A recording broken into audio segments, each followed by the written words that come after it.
નમસ્કાર મિત્રો, આજે ફરી એક બિઝનેસ પ્રોબ્લેમ એન્ડ સોલ્યુશન ચેનલની અંદર આપનું સ્વાગત છે.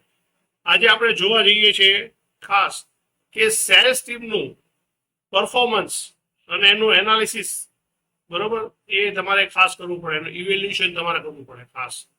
કારણ કે સેલ્સ ટીમ રહીને એ આપણા જે બિઝનેસ છે ને એનું હૃદય કહો તો હૃદય છે કે જે કાંઈ છે એ ધબધબશે જ્યાં સુધી એ સેલ્સ ટીમ સારી રીતે, ત્યાં સુધી આપણું બોડી સારી રીતે ચાલશું. જેવું સેલ્સ ટીમ ગઈ એટલે આપણું સેલ્સ ગયું એટલે આપણી જે કાંઈ બિઝનેસ જે પ્રોબ્લેમ છે ને એ સ્ટાર્ટ થઈ જશે. તો ખાસ કરીને સેલ્સ ટીમ રહ્યા ને એને તમારે જાળવી રાખવી અને એનું એનાલિસિસ કરવું, રાઈટ, એનું ઇવેલ્યુએશન કરવું, એનું શોર્ટ એનાલિસિસ કરવું, રાઈટ, એનું પરફોર્મન્સ કેવું છે એ જોવું એ ખૂબ જ જરૂરી છે તમારા માટે, રાઈટ. તો એના માટે સૌથી પહેલી વસ્તુ તો એ છે કે તમારી ટીમને તમે એક ટાર્ગેટ આપો. હવે જો આપણે બધા સેલ્સની ટીમ જે રહી કે નહીં એની પાસે ઘણી પર ટાર્ગેટ નથી. તમે સામાન્ય વસ્તુ વિચારો કે તમારે ત્યાં કામ કરનારો તમારો સેલ્સમેન છે એને તમે ઘણી પર ટાર્ગેટ આપેલું હોતું નથી. કારણ કે તમે જે એને જ્યારે રાખ્યો હોય ને ત્યારે તમે એવી રીતે કે ના નહીં તો બધું કામ કરે છે, તો પહેલી જગ્યાએ બહુ સારું કામ કરતો હતો, રાઈટ. તો તમે એને એમ કહ્યું કે ભાઈ હું તને મહિને 25,000 રૂપિયા આપીશ, પણ તારે મારે દુકાનની અંદર અથવા તો મારા બિઝનેસની અંદર 25 લાખનો માલ વેચવો પડશે. આવું એનું એક સેલ્સનું જે ટાર્ગેટ આપવું પડે. એના માટે તમારા જે એના કેપીઆઈ છે એ નક્કી કરવા પડે અને એના રિઝલ્ટ માટે તમારે કેઆરએ નક્કી કરવા પડે. આ નક્કી કર્યા પછી આપીને એને ઇવેલ્યુએશન કરવાના કે ભાઈ આપણે એને જે 25 લાખનો ટાર્ગેટ આપ્યું હતું આ મહિને પૂરું કર્યું કે નથી કર્યું, એ ચોક્કસ માપી શકે. તમે 25 લાખ આપ્યા એટલે માપી શકાય કે ભાઈ 25 લાખની બદલે 12 લાખ જ થયા છે, 10 લાખ જ થયા છે, 15 લાખ જ થયા છે, રાઈટ. તો તમને ખ્યાલ આવશે કે એનું ટાર્ગેટ અથવા તેનું પરફોર્મન્સ કેવું છે ને એ તમને ખ્યાલ આવી જશે. બીજી વસ્તુ એ છે કે ઘણી વખત એ બધા એવું કહેતા કે સાહેબ અમને આમાં ખબર નથી, આ નથી ખબર. તો ખાસ કરીને તમારા સ્ટાફને તમારે ટ્રેનિંગ એન્ડ ડેવલપમેન્ટ, રાઈટ, એટલે તમારે એને ટ્રેનિંગ આપવી પડશે અને એના વિકાસ માટેની જે ટ્રેનિંગ રહીને એ પણ તમારે આપવી પડશે ખાસ. અને એનું આયોજન હોવું જોઈએ, રેગ્યુલર એને ટ્રેનિંગ મળવી જોઈએ, તો એ કામ કરશે સારી રીતે, રાઈટ. આ વસ્તુ બહુ જરૂરી છે.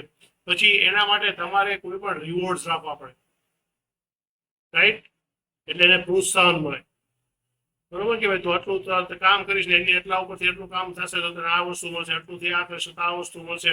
એક વર્ષનું તમે ટાર્ગેટ એટલું પૂરું કરશો, રાઈટ, તો પછી એમને બેંક ઓફ પટાયાની ટૂર પણ મળશે, રાઈટ. આવા પ્રોત્સાહનો એમની પાસે હોવો જોઈએ ને આવા રિવોર્ડ એની પાસે હોય તો આ ટીમ છે એ સારી રીતે કામ કરશે, બરોબર. પછી એનું જે પરફોર્મન્સ છે ને એ મોનિટરિંગ થવું જોઈએ અને એ રેગ્યુલર થવું જોઈએ. શું કામ?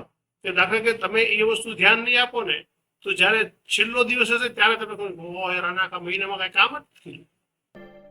પણ તમે 5 દિવસ કે 10 દિવસમાં જોશો તો પૂછો શું ભાઈ કેટલું કામ થયું, ભાઈ કેટલો માલ વેચ્યો, રાઈટ, કેટલું ટાર્ગેટ પૂરું થયું તારું, કેટલા પર્સન્ટેજ ટાર્ગેટ તારું પૂરું થયું, રાઈટ. આ મોનિટરિંગ તમારે કરવું પડશે તો તમને ખ્યાલ આવશે કે આને મહિનાની અંદર આટલા ટકા કામ પૂરું કર્યું, હવે આટલા ટકા કામ બાકી રહ્યું છે, આટલા મહિનામાં આટલું કામ પૂરું થવું જોઈએ, રાઈટ. આ વસ્તુ ખાસ યાદ રાખજો. ખાસ કરીને કોઈ પણ બિઝનેસની અંદર સામાન્ય નિયમ છે 1 વર્ષનો ટાર્ગેટ મિનિમમ 7 મહિનામાં પૂરો થઈ જવો જોઈએ.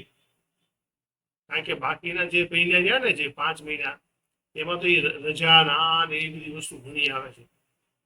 રવિવારો ઉયા જાય, રજાના દિવસો ઉયા જાય, થોડી વખત ક્યાંક માંદો પડે. એટલે ખાસ યાદ રાખો તમારો ટાર્ગેટ 7 મહિનામાં પૂરો થવો જોઈએ. આ વસ્તુ ખૂબ જ જરૂરી વસ્તુ છે. બીજી વસ્તુ એ છે કે તમે જ્યારે એક સેલ્સ ટીમ બનાવો છો સારી રીતે તો એની પાસે સેલ્સ માટેનું જે કાંઈ મટીરિયલ રહ્યું ને એ તમારી પાસે હોવું જોઈએ. જે માગે ને એ ટૂલ્સ તમારી પાસે હોવા જોઈએ.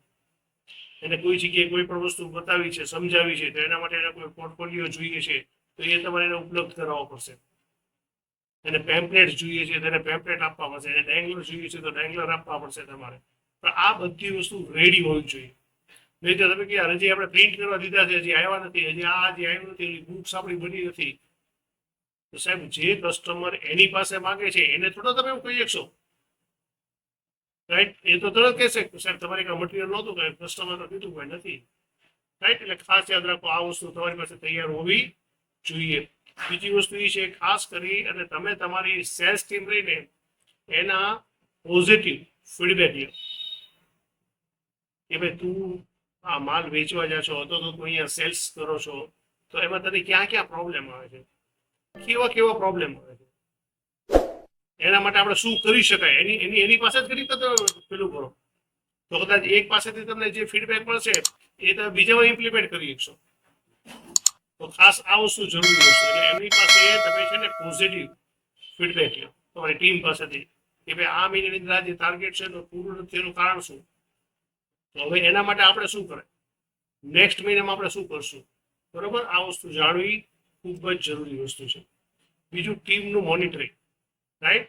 તો આ વસ્તુ એ છે ટીમનું તમારે છે ધ્યાન રાખવું પડે કે ભાઈ વ્યક્તિ છે એ આવ્યો ગયો ક્યાં ગયો, એને કોઈ પ્રોબ્લેમ નથી ને, રાઈટ. એનો પ્રોબ્લેમ છે તો પ્રોબ્લેમની એનું સોલ્યુશન કઈ રીતે થાય, બરોબર. આ બધી વસ્તુનું આપણે ધ્યાન રાખવું પડશે.